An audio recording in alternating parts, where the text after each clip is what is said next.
귀한 찬양 감사합니다. 우리 성가대의 고백이 우리 모두의 고백이 될 수 있기를 축복합니다. 우리 옆에 분과 인사하시겠습니다. 사랑합니다. 자, 오늘 승리가 아니라 항복을 배우다라는 제목으로 누가복음 22장 말씀 여러분과 함께 나누도록 하겠습니다. 고난 주간을 앞두고 우리가 백의종군이라는 주제를 가지고 거룩하고도 무거운 삶들을 지난 한 달 매주 넘어오고 있습니다. 첫째 주에는 위로 올라가려는 제국의 마음을 버리고 가장 낮은 곳으로 내려가시는 그리스도의 마음을 품자 이렇게 권면하였고, 둘째 주에는 기득권의 겉옷을 벗어버리고 그리고 가장 낮은 곳에서 형제의 더러운 발을 닦는 앞치마를 두르는 그런 자세, 그리고 지난주에 내 삶의 차가운 계산기들을 다 부수고 아낌없이 옥합을 깨뜨리는 거룩한 낭비를 하나님 앞에 올려드리자 이렇게 권면했습니다. 마음을 비우고 몸을 굽히고 물질을 깨뜨렸다면 이제 다 완성되었다 이렇게 생각하실 수도 있겠습니다. 그런데 우리는 아직까지 십자가로 나아가기 위해서 반드시 넘어서야 할 마지막 벽을 하나 앞두고 있습니다. 그게 무엇인가 하면 정말 시퍼렇게 살아서 펄떡이고 있는 나 자신의 자아, 고집, 오늘 말씀의 표현에 의하자면 나의 뜻입니다. 바로 그것을 십자가에 못 박는 일이 우리에게 남은 과제입니다. 우리가 살아가는 세상은 끊임없이 이겨라 이렇게 가르칩니다. 경쟁에서 승리해야 되고 또 내 뜻을 관철시킬 수 있어야 되고 내 인생의 주도권 혹은 내가 소속되어 있는 일터에서의 주도권을 내가 쥐고 있어야 진짜 이긴 것이다, 승리한 것이다 이렇게 가르치고 그것을 능력이라 부르기도 합니다. 심지어 우리는 기도할 때조차 내 뜻을 이루어 달라고, 그리고 내가 세상을 이기게 해달라고 이렇게 기도합니다. 그런데 골고다를 향해 걸어가시는 예수님의 마지막 발걸음이 멈추신 이 겟세마네 동산은 이 시대의 상식을 정면으로 다 깨어 부수고 우리에게 뭐라고 명령하시는가 하면 지라 이렇게 명령을 하시는 겁니다. 가장 뼈아프고도 그러면서도 아주 위대한 항복의 현장으로 오늘 본문이 우리를 안내하는 것이죠. 41절과 42절 말씀을 보시겠습니까? 함께 읽습니다. 그들을 떠나 돌 던질 만큼 가서 무릎을 꿇고 기도하여 이르시되 아버지여, 만일 아버지의 뜻이거든 이 잔을 내게서 옮기시옵소서. 아멘. 십자가를 지기 전날 밤 예수님께서는 감람산 곧 겟세마네 동산으로 올라가셔서 거기에서 무릎을 꿇으셨습니다. 겟세마네는 히브리어로 기름 짜는 틀 이런 뜻입니다.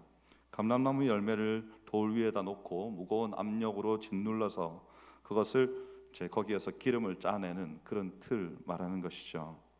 그 이름을 우리가 우리의 가슴에 한번 담아보기를 원합니다. 기름 짜는 틀. 지금 예수님께서는 자신의 영혼을 그 무자비한 틀에다가 넣으시고 다 지득이셔서 처절하게 짜내시면서 무엇 하시는 건가 하면 아버지를 부르고 계시는 겁니다.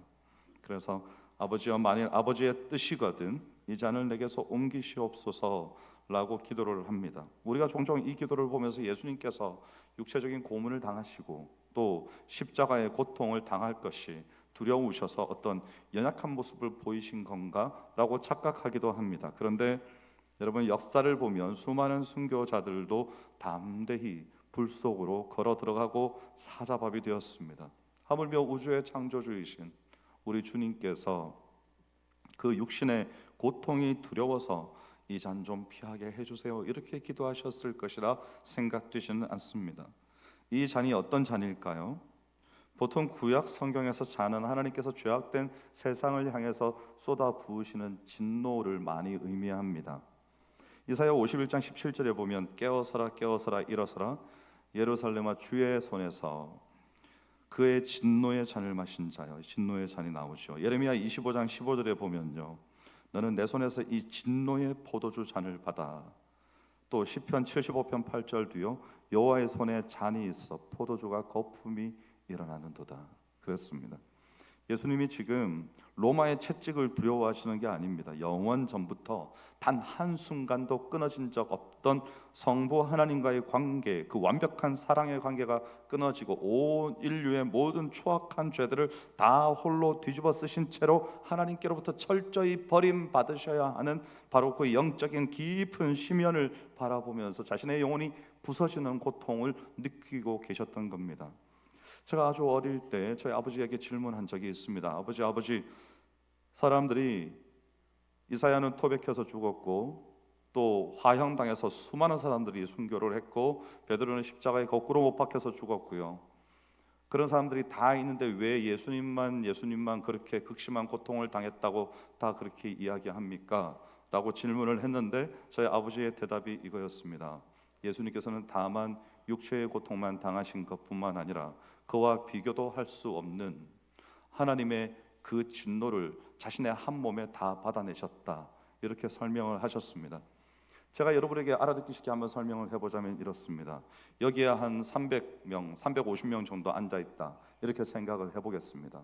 자, 이 350명의 인생의 모든 망고 풍상들이 우리가 겪어온 지난 세월의 아픔과 누군가를 여의거나 자녀를 먼저 보냈거나 가슴 속에 가슴 시린 상처를 안고 있거나 스트레스 많은 일터에서의 환경 가운데 도저히 하루도 더 일할 수 없는 고통 가운데 겨우겨우 하루하루 버텨내고 있는 그런 인생들 혹은 질병들, 이런 것들을 우리 각자 개인들이 다 짊어지고 있습니다.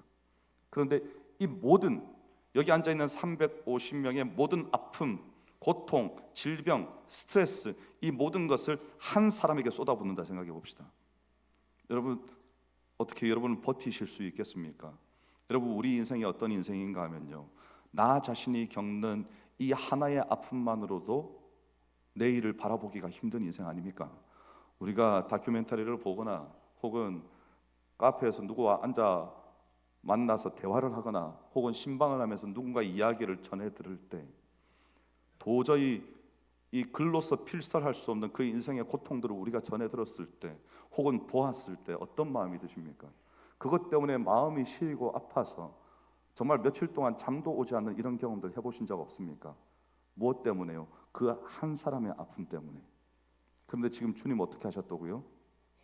예수님 당시에 있었던 온 인류를 물론하고 그 이후에 태어나고 죽고 오늘날에 이르기까지, 오늘 우리를 지나서 이 지구의 종말이 오기까지 태어나고 죽게 될 모든 인류의 그 마음의 아픔과 상처와 절망과 분노와 질병과 스트레스와 괴로움과 이런 것들을 한 몸에 다 짊어지시고, 그것만 짊어지셨습니까?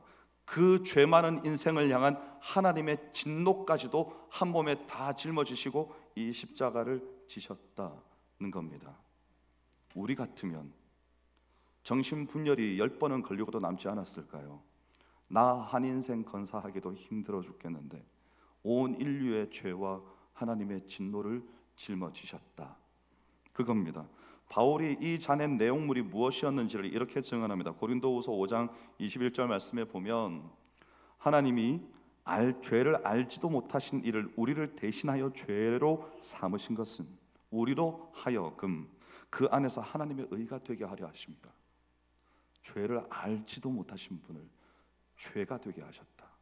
말씀은 죄 그 자체가 되게 하셨다는 겁니다. 이 장면도 우리가 가슴에 좀 담아보면 좋겠습니다. 가장 거룩한 분이신 그분이 내 죄, 우리 모두의 죄가 담겨있는 진노의 잔을 눈앞에 두고 바라보고 계십니다. 그리고 이제 마시려고 하시는 거죠. 무엇 때문에요? 우리 때문에. 42절 말씀을 한번 보시겠습니까? 그러나 내 원대로 마시옵고 아버지의 원대로 되기를 원하나이다. 우리의 심장을 멈출 듯이 우리에게 충격을 주는 이 가장 위대한 반전이 뭔가 하면 바로 이 구절에서 나오는 겁니다. 온 우주를 짓누르는 그 듯한, 도저히 사람으로서는 감당해낼 수 없을 것 같은 그 진노 앞에서, 그 저주 앞에서 피하고 싶은 몸부림이 극한에까지 달했을 때 예수님께서 기도 안에서 자신의 자아를 완전히 꺾어버리는 위대한 선언을 하셨는데, 그게 뭐였는가 하면 그러나가 나왔다는 거. 그 전에는 무슨 기도를 하셨습니까? 하나님, 하실 수 있거든, 이 잔을 지나가게 해주십시오. 그러나 내 원대로 마옵시고 아버지의 원대로 하십시오. 이렇게 말씀하셨다는 겁니다. 여기서 우리가 놓치면 안 되는 것은 내 원대로, 아버지의 원대로 다 같은 말입니다. 같은 뜻이 거기 쓰였죠. 이 뜻이 또 어디에 나오는가 하면요, 주기도문에 나옵니다. 주기도문에 그 단어가 있죠. 나라가 임하시오며 뜻이 하늘에서 이루어진 것 같이 땅에서도 이루어지이다. 그 뜻입니다, 여러분. 주님께서 우리에게 가르쳐 주신 기도는 내가 지금부터 너희들에게 기도를 가르쳐 줄 테니까 앞으로 기도할 때마다 이걸 그대로 그냥 따라하면 돼, 이렇게 주신 뜻이 아닙니다. 거기서 우리가 주기도문을 무슨 주문 외듯이 줄줄줄줄 그냥 외는데 그게 아니고요. 우리 주님께서는 주기도문을 친히 가르쳐 주시고, 저는 그 말씀이 참 마음에 와닿아요. 이같이 기도하라. 예수님께서는 어떻게 기도하셨어요? 주기도문으로 사신 거예요. 쏟으셨어요. 주기도문처럼 그 인생을 하나님 앞에 온전히 드리신 거예요. 하나님의 뜻이 온전히 이루어질 수 있도록. 그러면서 우리한테 너희도 기도해라, 그게 그 문구를 따라서 기도하라는 말일까요? 아니요.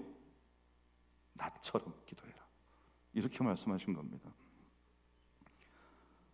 주기도문은 그래서 편안한 고백이 아니라 내 뜻을 죽이는 예수 그리스도의 피가 묻어있는 고백이죠. 우리가 이 기도를 진심으로 드린다면 그 기도에는 반드시 뭐가 따라오게 되어 있는가 하면 이 겟세마네에 땀이 피가 되도록 흘리는 기도가 따라오게 되어 있는 겁니다. 왜냐하면 거기에 하나님의 뜻이 들어가 있기 때문에. 그래서 여러분, 이 겟세마네의 기도가 어쩔 수 없이 밀려오는 운명 앞에서 내가 할 수 없지, 해야지 뭐, 이렇게 나약한 체념을 하는 그런 게 아닙니다. 내가 살고자 하는 본능, 내 뜻대로 내 왕국을 세우고자 하는 어떤 자아의 욕망, 이런 것들을 내 안에서 피투성이가 되도록 다 쳐서 복종을 시킨 다음에 스스로 하나님의 뜻을 향해 자신을 내어 던지는 아주 치열한 항복인 겁니다. 그리고 여기서 구속사의 아주 위대한 반전이 드러나는데요. 여러분, 성경에 대표적으로 여러 가지 동산이 있지만 대표적으로 오늘 두 가지 동산을 여러분에게 말하고 싶습니다. 첫 번째는 에덴 동산이고요. 두 번째는 뭘까요? 겟세마네 동산입니다. 에덴 동산에서 에덴은 기쁨이라는 뜻입니다. 겟세마네는 아까 말씀드렸다시피 즙을 짜는 틀입니다. 자, 근데 기쁨의 동산에서 불순종이 나왔습니다. 근데 인생을 지디기는 그 고통의 동산에서 뭐가 나왔을까요? 순종이 나왔습니다. 첫사람 아담이 에덴 동산에서 하나님의 뜻을 거부하고 자기 뜻을 관철시키려다 온 인류를 사망으로 다 밀어 넣어 버렸습니다. 그런데 마지막 아담이신 예수님께서는 겟세마네 동산에서 자신의 뜻을 완전히 죽이심으로써 아담이 망쳐놓은 세상을 다시 살려내신 겁니다. 바울이 이 구속사의 반전을 이렇게 요약합니다. 로마서 5장 19절이죠. 한 사람의 순종하지 아니함으로 많은 사람이 죄인 된 것 같이 한 사람의 순종하심으로 많은 사람이 의인이 되리라. 아담은 풍요 속에서 하나님을 거부했습니다. 예수님은 고통 속에서 하나님 앞에 항복하심으로 순종하셨습니다. 내 뜻이 죽어야 하나님의 뜻이 살고, 내가 죽어야 예수 그리스도의 살아계심이 우리의 삶에서 나타나는 겁니다. 그렇게 기도하신 모습이, 주님의 모습이 43절, 44절에 나타납니다. 함께 읽습니다. 천사가 하늘로부터 예수께 나타나 힘을 더하더라. 예수께서 힘쓰고 애써 땀이 땅에 떨어지는 핏방울 같이 되더라. 아멘. 이 항복이 얼마나 치열했는지 의사였던 누가가 아주 정밀하게 기록을 합니다. 여기서 이 44절에 힘쓰고 애써라는 단어는요, 이 시대의 사람들이 하는 경기를 주로 염두에 두고 성경을 쓸 때도 그런 용어들이 많이 등장합니다. 여기도 똑같이 등장하죠. 운동선수가 결승점을 앞두고 마지막에 온 힘을 다해서, 특별히 여러분 그런 경기를 한번 생각해 보시면 좋을 것 같습니다. 레슬링이나 유도나 이런 것들. 여러분, 레슬링이나 유도 같은 경기에 있어서 1분은 아주 긴 시간입니다. 승부는 언제 판가름 납니까? 10초 전, 15초 전 이럴 때 정말 마지막에 온 신경과 근육을 다 집중해서 한 번 뒤집어내면 금메달인 거죠. 그때입니다. 거기서 뭐 경기를 마치고 난 뒤에 뭐 할까 이런 생각 하겠습니까? 아니요. 집중해서 단 1초라도 쪼개어 아껴서 온 힘을 다 쏟아내는 거 아닙니까? 그겁니다. 힘쓰고 애써. 우리가 그냥 인생의 고난 혹은 괴로움 이런 것으로 거기다 갖다 댈 만한 게 아니라는 겁니다. 자, 그렇다면 예수님께서는 무엇과 그렇게 격투를 벌이고 계셨을까요? 마귀와 싸우셨습니까? 아니요. 예수님께서는 참 인간으로서 스스로가 감당하셔야 될 그 고통의 무게와 지금 싸우고 계신 겁니다. 여러분, 우리가 조심해야 될 것이 있는데 예수님의 이 고통을 어떤 죄된 욕망과의 싸움으로 생각하시면, 착각하시면 안 됩니다. 히브리서 4장 15절에 보면 모든 일에 한결같이, 우리와 한결같이 시험을 받으신 이로되 죄는 없으시니라. 고통 앞에서 움츠러드는 것은 여러분 죄가 아닙니다. 뜨거운 불에 손이 닿으면 빼게 되어 있죠. 이게 죄입니까? 죄가 아니죠. 죽음 앞에서 인간의 본성이 움츠러드는 것, 그거 죄 아닙니다. 우리 중에 누가 그렇지 않겠습니까? 아담에게도 그렇죠. 예수님의 격투는 뭐였는가 하면 아버지와의 관계가 끊어지는 것의 공포입니다. 인류의 모든 죄를 짊어지는 것의 무게인 것이고 하나님의 진노의 잔을 마시는 것에 대한 그 처절함이 지금 예수님에게는 있는 것이죠. 그래서 이 감당할 수 없는 무게가, 만약에 우리 같았다면 아이고 제발 이제 그만하십시오, 제발 이제 그만하십시오 라고 강구했을 법한 그 무게가 산더미같이 쌓여서 예수 그리스도 한 사람에게 압축되어서 부어지고 있었다는 겁니다.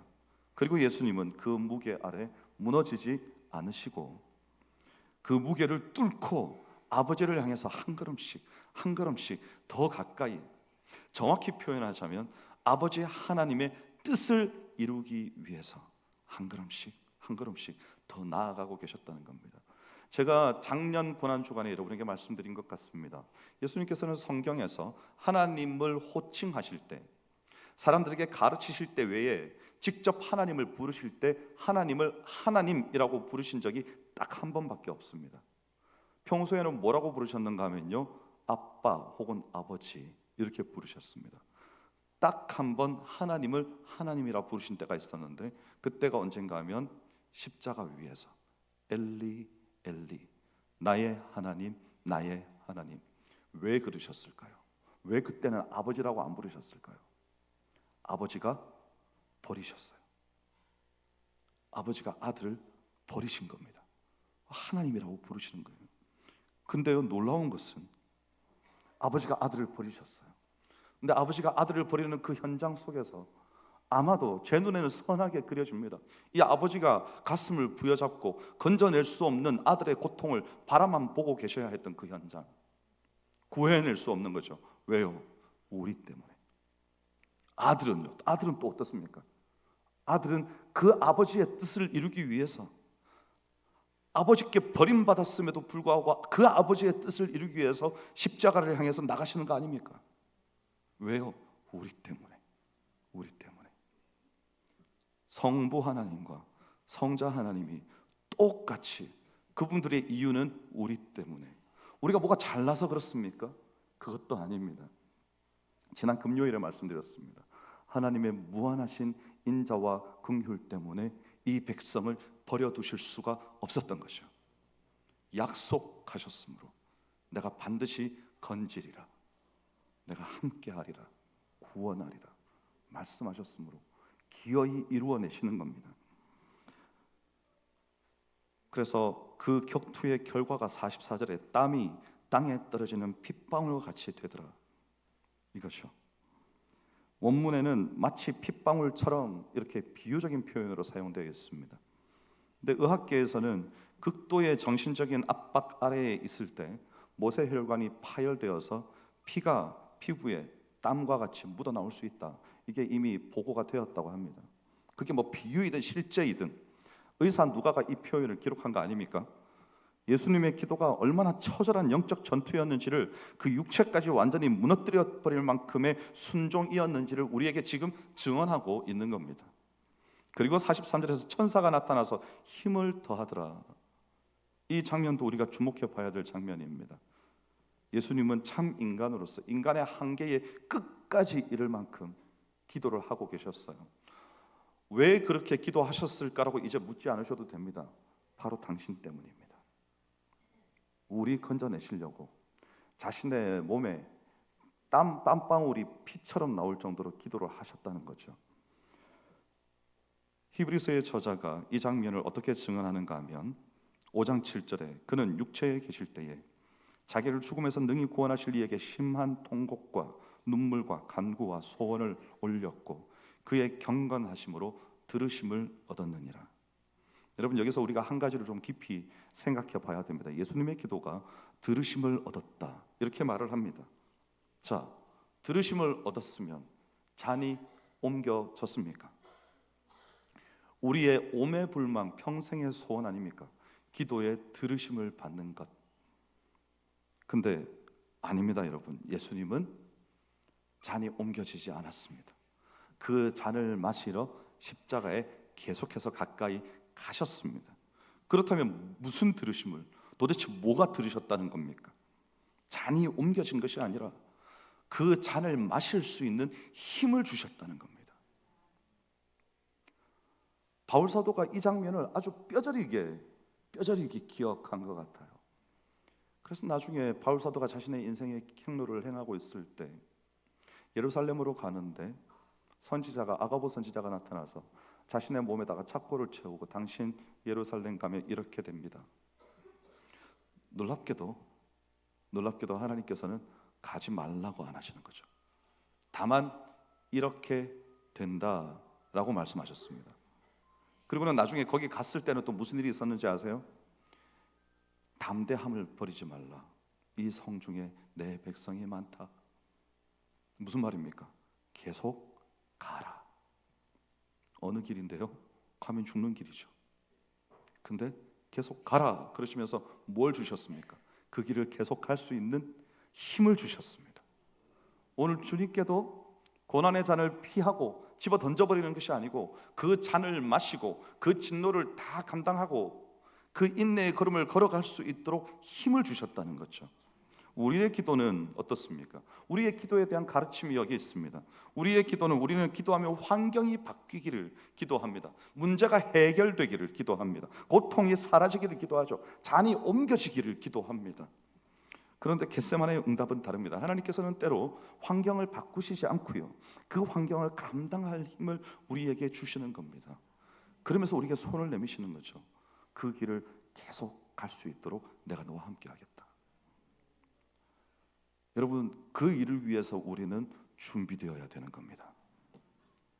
그래서 우리의 기도는요,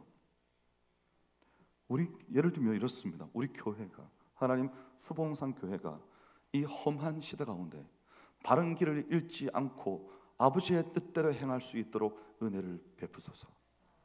이 나라가 더 이상 부패와 멸망의 길로 가지 않고 하나님을 경외함으로 하나님의 뜻을 이루는 나라가 되게 하옵소서. 이런 기도인 거죠. 예수님께서 우리에게 가르쳐 주신 기도라는 것은 내 이 연약한 인생 가운데 내가 내 인생의 유혹 때문에 이리저리 휩쓸리는 인생이 아니라 나는 이거밖에 안 되는 인생이지만 주께서 내게 힘을 더하시고 나와 동행하심으로 이 인내의 길, 십자가의 길을 완주하게 하옵소서. 이 기도인 겁니다. 우리는 십자가 위에서 예수님이 승리하셨다고 생각합니다. 물론 맞습니다. 근데 사실상 진짜 승리는 그 전에 있었습니다. 십자가는 결과입니다. 어디에서 승리가 있었습니까? 예수님의 피땀 흘리는 싸움의 현장, 이 겟세마네입니다.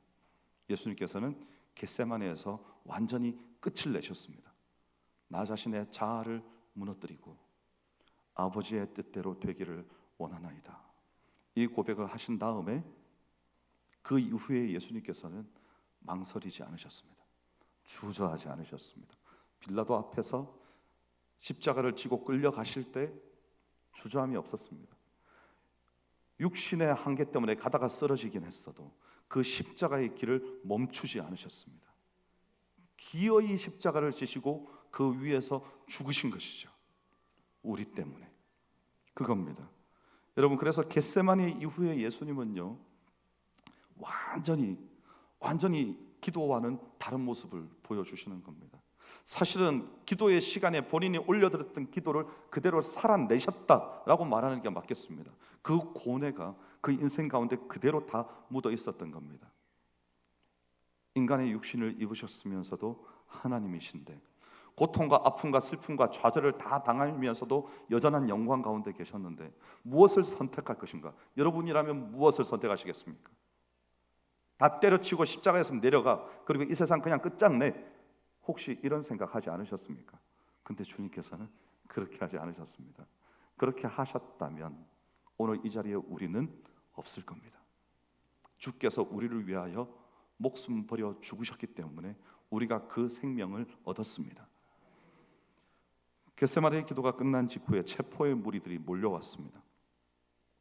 제자들의 반응이 예수님과 아주 극명하게 달라집니다. 49절부터 51절까지죠. 그의 주위 사람들이 그 되니를 보고 여짜오되 주여 우리가 칼로 치리이까 하고, 그 중에 한 사람이 대제사장의 조홍을 쳐 그 오른쪽 귀를 떨어뜨린지라 예수께서 일러리시되 이것까지 참으라 하시고 그 귀를 만져 낫게 하시더라. 여러분, 누가복음 22장 38절에 보면 이미 제자들에게 검이 있었습니다. 2개를 감추고 있었다. 그리고 그걸 예수님이 알고 계셨습니다. 근데 이제 그 검이 드러났는데 요한복음 18장 10절에 그 검은 베드로가 들고 있었어요. 베드로의 검은 뭔가 하면 세상의 방식을 대변하는 겁니다. 적을 베고 내 뜻을 관철시켜서 올라가는 거죠. 그런데 예수님은 이것까지 참으라, 그리고 검을 거두라 하시면서 예수님께서 뭐라 말씀하셨는지 아세요? 칼로 흥한 자는 칼로 망하게 되리라. 우리에게 가르쳐 주신 거예요. 인생을 어떻게 살아야 되는지. 그러면서 예수님이 하신 행동이 견천동지할 일이었죠. 떨어진 귀를 주어서 붙여주시면서 치료해 주신 겁니다. 여러분, 이게 전쟁 맞습니까? 이게 싸우는 거 맞아요? 적과 싸우는 거? 적과 싸우려면 배에서 죽여야죠. 근데 예수님께서는 검을 거두라, 참으라, 이것까지도 참으라. 이게 뭔데요? 마지막 순간에 나를 구해낼 수 있는 최후의 수단까지도 버리라는 겁니다. 그리고는 항복하라는 거죠. 어디에 항복합니까?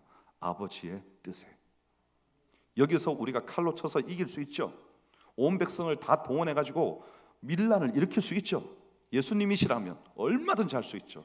근데 아버지의 뜻을 이루기 위해서 예수님 홀로 죽는 그 길을 택하신 겁니다.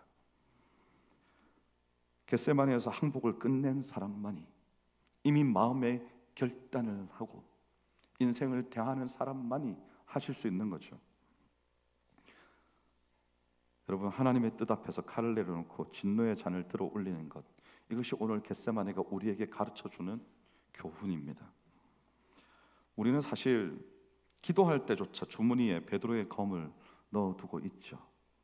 하나님, 내 사업이 이기게 해주십시오. 내 자녀가 앞서가게 해주십시오. 또 내 자존심을 건드린 저 사람을 그냥 확 꺾어주십시오. 이런 기도들을 하죠. 거기에 아버지의 뜻이 혹시 어디에 있습니까? 예수님께서는 아버지의 뜻대로 되기를 원합니다. 그 한마디 기도하셨습니다. 다른 것들 붙이지 않으셨습니다. 이건 이렇게 되게 해주시고 저건 저렇게 되게 해주시고 붙이지 않으셨어요. 그냥 아버지의 뜻입니다. 그래서 여러분, 세상을 향해 휘두르던 우리의 칼들을 다 내려놓고 하나님의 뜻 앞에 엎드리는 완전한 항복을 선언하는 것, 이것이 오늘 우리가 이 백의종군 마지막 시간에 우리가 예수 그리스도의 진짜 제자로서 배워야 할 진정한 태도입니다.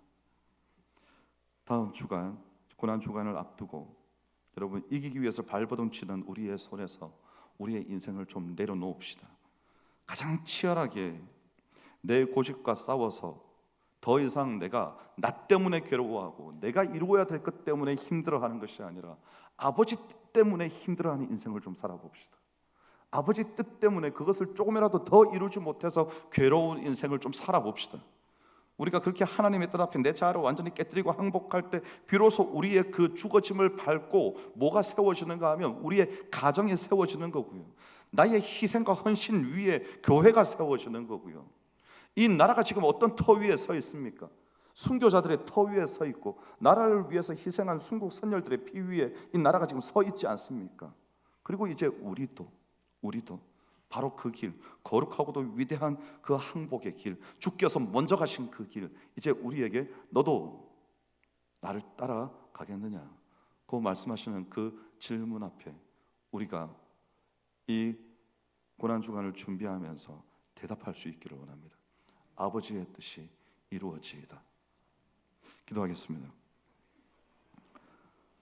하나님 감사합니다. 이기기 위한 싸움이 아니라 지게 됨으로 이기는 싸움을 할 수 있기를 원합니다. 원수도 사랑하고 내 인생을 괴롭게 한 이들을 품어주며 주께서 그도 사랑하셨고 그를 위해서도 십자가를 지셨다는 사실을 기억하고 우리도 나와 반대편에 서 있는 자들, 사람들, 단체들 혹은 나라의 정책들, 우리의 미래들, 이 모든 것들 겸손히 내려놓고 오직 아버지의 뜻만을 간구하며 이루어드리기를 다짐하는 오늘이 되게 하여 주시옵소서. 감사드리며 예수님 이름으로 기도하옵나이다. 아멘. 찬송합